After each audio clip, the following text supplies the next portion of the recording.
It's 7:30 p.m. on May 18, 2024, and I'm standing at the entrance of Le Bernardin, New York's culinary shrine where the city's elite trade power over plates of caviar and Chateau Lafite. The air is heavy with the scent of white truffles and quiet ambition, crystal chandeliers casting prisms across starched white tablecloths. I'm Emily Hayes, a 32-year-old transplant from Evanston, Illinois, who's clawed her way into Manhattan's event planning elite with my company, Elevate Events. Tonight, I'm here for my mother-in-law Victoria Sinclair's 60th birthday, an event I've orchestrated to perfection, down to the last gold-rimmed champagne flute. The Manhattan skyline glitters through floor-to-ceiling windows, a constellation of wealth and power. I smooth the bodice of my emerald green Oscar de la Renta gown, a $6,000 investment to armor myself against the Sinclair family's rarefied world. 3 years of marriage to Michael Sinclair, heir to a fading real estate dynasty, have taught me that appearances are currency in this city. My Louboutin heels click on the polished hardwood as I scan for my seat. 15 place settings gleam, bone china plates, Waterford crystal, name cards embossed in gold calligraphy. None read Emily Hayes. My stomach churns, a familiar dread creeping in. I spent 8 weeks planning this night, leveraging every connection I've built to secure Le Bernardin's private dining room, a feat even the city's power brokers struggle to achieve. I curated the menu: caviar amuse-bouche, Maine lobster with truffle beurre blanc, Wagyu beef paired with a 2010 Bordeaux, and sourced a rare 1996 Dom Perignon for Victoria's toast. I even hand-picked the floral arrangements, white orchids and peonies flown in from Amsterdam. Yet here I am, erased from my own production, a ghost at the feast. "Emily, you're late," Michael's voice slices through my thoughts. My husband stands behind me, his Tom Ford suit tailored to his broad shoulders, his blue eyes sliding past me like I'm an afterthought. His tone is sharp, honed by months of distance. He brushes by, his hand grazing my elbow with a familiarity that feels hollow after 3 years. I follow his gaze to Victoria Sinclair, holding court at the table's center. Her silver blonde hair is swept into an elegant chignon, her Chanel gown a masterclass in understated opulence. She laughs, her diamond earrings catching the light as she leans toward a guest, her voice carrying the practiced charm of old money. Around her, the Sinclair clan, cousins, uncles, and a curated selection of Manhattan's elite mingle with the ease of those born into privilege. I recognize a hedge fund titan with a Tribeca penthouse, a MoMA board member in vintage Dior, a former senator turned lobbyist. This is Victoria's social tapestry, woven over decades of luncheons at the Colony Club and summers in Southampton. Then the double doors swing open and my world implodes. Jenie Carter, my best friend since our college days at Northwestern, steps into the room. Her auburn hair cascades over a fitted ivory dress that hugs her 5-month pregnant belly, a deliberate choice to flaunt her condition. She moves with a confidence I've always envied, her smile radiant as she links arms with Michael. My Michael. The room falls silent, every eye on them. Michael raises his glass, his voice steady and commanding. "I'd like to introduce Jenie Carter, my partner and the mother of my child." The words hit like a sledgehammer, stealing the breath from my lungs. I stand frozen, my heels rooted to the floor. Whispers erupt, sharp and cutting like shards of glass. Victoria's lips curve into a faint, triumphant smile as she murmurs to the woman beside her, loud enough for me to hear, "Emily was never quite right for our circle, was she?" I want to scream, to hurl my champagne flute at the wall, but my throat closes, trapping the words. Jenie, who held my hand through heartbreak, who cried with me when I miscarried in February 2023, stands there, her hand possessive on Michael's arm. My best friend. My husband. Their child. The betrayal is a living thing, clawing at my chest, tearing through 3 years of marriage and a decade of friendship. Michael wasn't always this cruel. We met in April 2020 at a Chicago charity gala I'd organized for a children's hospital. He was magnetic, his smile disarming as he asked for my business card, his blue eyes locking onto mine like I was the only person in the room. I was 29, a small-town girl who'd built Elevate events from a laptop in my Evanston apartment, dazzled by a man who seemed to see me. He pursued me relentlessly, flying me to New York for weekends at the plaza, whispering promises of a shared future over candlelit dinners at Daniel. 6 months later, in October 2020, he proposed on a yacht off Southampton, the Sinclair family's summer enclave, with a 3-carat emerald-cut diamond that felt like a fairy tale. I said yes, ignoring the whispers of doubt in my gut. But the Sinclairs were a different beast. Victoria, with her Vassar degree and Park Avenue pedigree, greeted me in November 2020 with a smile that never reached her hazel eyes. "An event planner," she said at our first meeting, her tone dripping with condescension. How industrious. The family, steeped in the traditions of old New York money, saw me as an interloper, a working-class girl who dared marry their heir. Michael's father, Charles, a gruff real estate mogul with a penchant for Cuban cigars, barely acknowledged me. His sister, Abigail, whispered about my Midwestern manners behind her hand at family dinners. I tried to win them over, memorizing their customs, hosting flawless gatherings at their Greenwich estate, and funneling Elevate's resources into their social calendar. I secured impossible reservations at Per Se, planned charity galas that landed them in town and country, and smiled through every slight, forgotten birthday invitations, Christmas gifts that were generic and hastily wrapped, subtle corrections to my table manners. But no matter how many strings I pulled, I was never one of them. Jenie was my lifeline. We'd bonded at Northwestern in 2011, sharing late-night study sessions and cheap wine in our dorm, dreaming of conquering the world. She was bold where I was cautious, her sharp wit a counterpoint to my pragmatism. When I moved to New York in January 2021 after our engagement, she followed in March, landing a job at a glossy PR firm in Midtown. We'd laugh about the Sinclair's snobbery over cocktails at the Standard, her irreverence a balm against their passive-aggressive jabs. "They're just jealous," she'd say, pouring me another glass of Pinot Noir. "You're building an empire while they're coasting on a name that's losing its shine." But the cracks in my world began to show in 2023. In March 2023, I noticed Michael's late-night calls, which he dismissed as client meetings with a wave of his hand. In June 2023, he took a work trip to Miami, but Jenie's Instagram post from South Beach captioned "sunset vibes" raised a red flag. In July 2023, I hacked his phone one sleepless night, my hands trembling as I read flirty texts between them, laced with plans to move forward once I was out of the picture. Phrases like "she's not one of us" and "mother approves" cut deeper than I'd expected. In August 2023, I followed his Bentley to a discreet hotel in Chelsea, my heart pounding as I watched Jenie greet him in a silk robe through the lobby's glass doors. Each discovery was a wound, but I didn't confront him. Instead, I began to prepare. In September 2023, I hired Rachel, a forensic accountant I'd met through a client, to trace Michael's financials. By October, she'd uncovered offshore accounts in the Cayman Islands, linked to Sinclair properties, with $3.2 million laundered through shell companies tied to shady real estate deals in Dubai and Miami. Jenie's name appeared, her PR firm funneling payments to fictitious clients.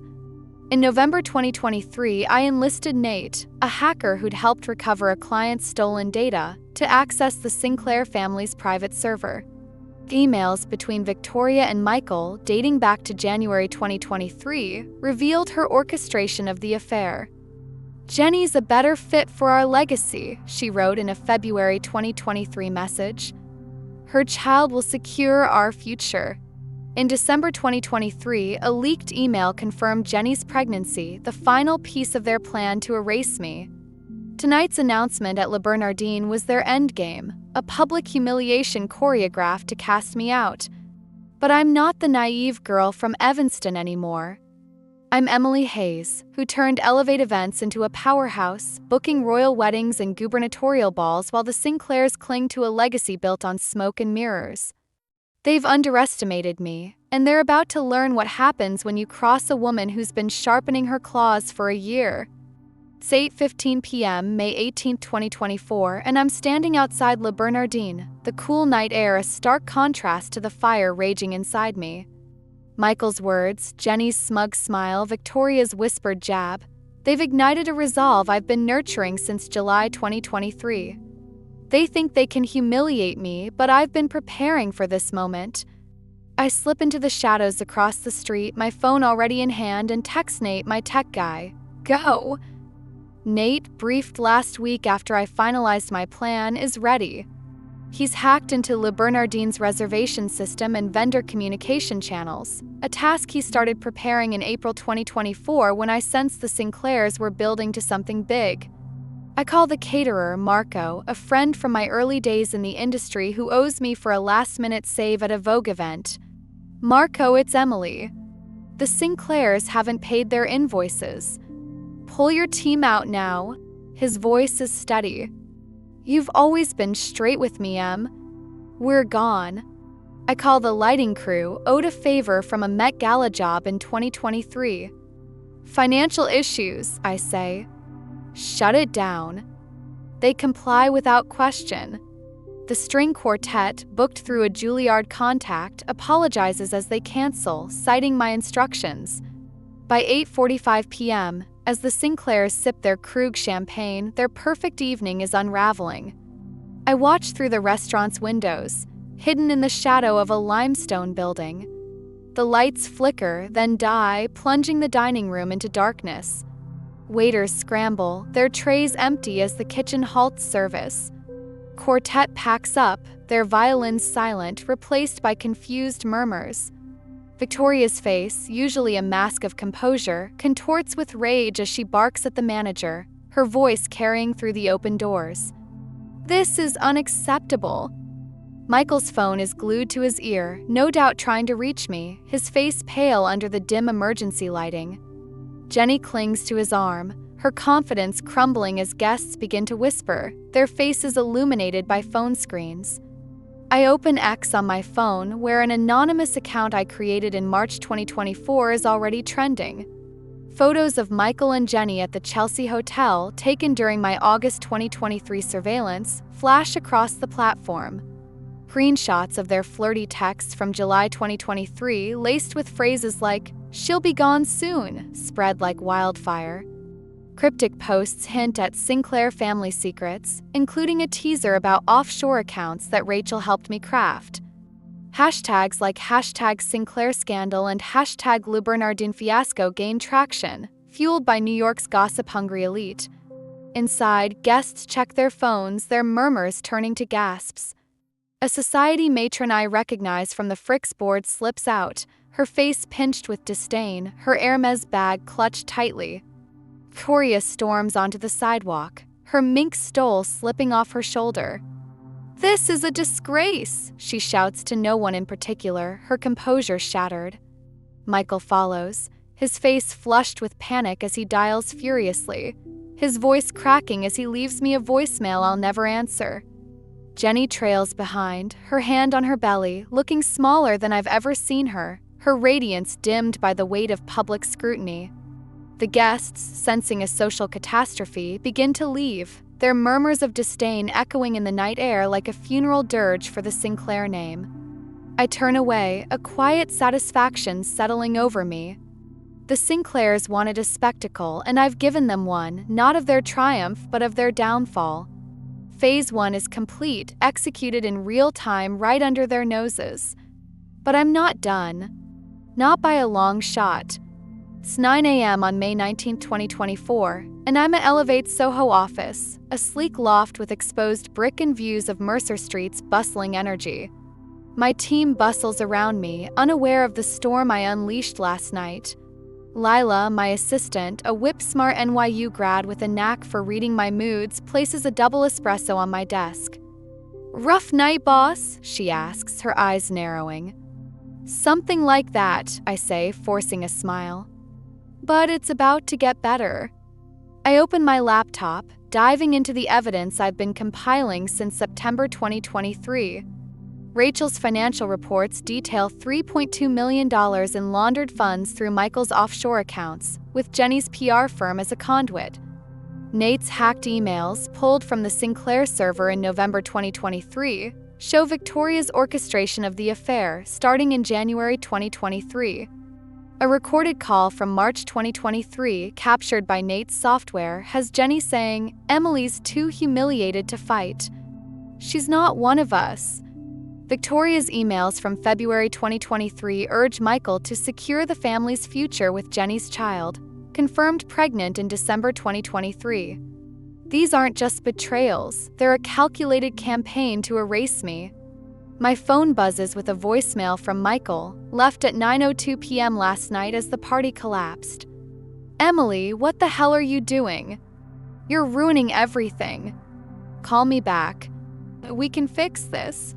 His voice cracks, a mix of desperation and entitlement. I delete it, my focus sharpening. The Sinclairs thrive on their reputation, a fragile facade of wealth and respectability. Last night, I cracked that facade. Today, I'll shatter it.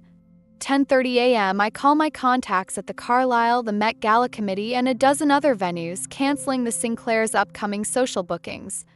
Their European tour, planned for June 2024, a chateau in Tuscany, a yacht in Capri, a private Vatican tour, was secured through my reputation, not theirs. I unravel it with a few calls, citing financial irregularities. The chateau manager, a friend from a Monaco wedding in 2023, doesn't hesitate. "Your name's gold, Emily," he says. "Consider it handled." The yacht company, owed a favor from a Hamptons event, follows suit. By noon, the Sinclair's social calendar is in tatters. Lila hands me a printout at 12:15 p.m. "The X posts are viral," she says, her voice tinged with awe. #Sinclair scandal has 2.5 million impressions. Page 6 is sniffing around for a story. I nod, knowing the Sinclairs are reeling, their carefully curated image crumbling under the weight of public scrutiny. 2 p.m., Victoria storms into my office, her powder blue St. John's suit pristine but her composure frayed. She brushes past Lila, her pearls glinting as she adjusts them with a trembling hand. "Emily, this childish tantrum must stop," she hisses, her voice low and venomous. The Sinclair name carries weight in this city. You're nothing without it. I close the door softly, a calm settling over me like a familiar shawl. Actually, Victoria, it's the reverse. Elevate Events made $4.2 million last quarter while your family burned through my money. I know about the failed condo deal in Dubai, the mortgaged private jet, the $10 million line of credit you can't repay. I know about Jenie's baby and your plan, since January 2023, to crown her the new Mrs. Sinclair. Her posture falters, her hand clutching her pearls so tightly I half expect them to snap. "You're delusional," she snaps, but her eyes betray a flicker of fear. "I have proof," I say, gesturing to my laptop. Emails from 2023, recordings, bank transfers. You orchestrated my humiliation while I funded your lifestyle, your Aspen chalet renovation, your medical retreat in Switzerland, Abigail's wedding at the Breakers. I paid for it all, and you repaid me with betrayal. I lean forward, my voice steady. "I'm done." She opens her mouth, then closes it, her mask slipping. "This is a misunderstanding," she says, her tone softer, almost pleading. "We can fix it at brunch tomorrow. The family wants you there." I shake my head, a faint smile tugging at my lips. "I have a meeting. Good luck with your brunch." As she leaves, her heels clicking furiously on the hardwood, I feel a weight lift. For 3 years, I've chased her approval, shrinking myself to fit their world. Now I'm free. It's 10 a.m. on May 20th, 2024, and I'm sitting at a cafe across from the Carlisle, watching the Sinclair's damage control brunch implode. Through the window, I see the manager approach their table, speaking quietly. Michael stands, his face red as he jabs at his phone, no doubt discovering the canceled European tour. Victoria's diamond bracelet comes off, handed to the manager as collateral for an unpaid bill, a humiliating gesture for a woman who's built her life on appearances. Jenie sits alone, her head bowed, the glow of pregnancy dimmed by disgrace. I sip my espresso, a quiet satisfaction warming me. Back at my office, I spread my evidence across the desk. Rachel's financial records, Nate's hacked emails, the December 2023 ultrasound image, and a new find, a recorded call from April 2024 where Victoria instructed Michael to make the announcement public to force Emily out. My phone buzzes at 2 p.m. with a text from Michael. Meet me at Gramercy Cafe, 4 p.m. We need to talk. I agree, not for him, but for closure. I dress in a black tailored blazer, white silk blouse, and Louboutins, a uniform of power. My leather portfolio holds the evidence: bank statements, texts, the ultrasound, and divorce papers drafted by my lawyer, Sarah, a shark in stilettos who's handled divorces for Manhattan's elite. Cafe, Michael is a wreck, his tie askew, his eyes bloodshot. He stands as I approach, his smile forced. "Emily, darling, I'm sorry," he pleads, his voice breaking. "Jenie was a mistake. I was under pressure, mother, the family, the debts. Sign the papers and we'll start over." I place the portfolio between us, opening it to the ultrasound. "You don't get to start over," I say, my voice cold as steel. "You laundered $3.2 million through offshore accounts, cheated with Jenie since at least July 2023, and humiliated me in front of New York's elite. The Victoria planned my replacement since January 2023, and you went along with it."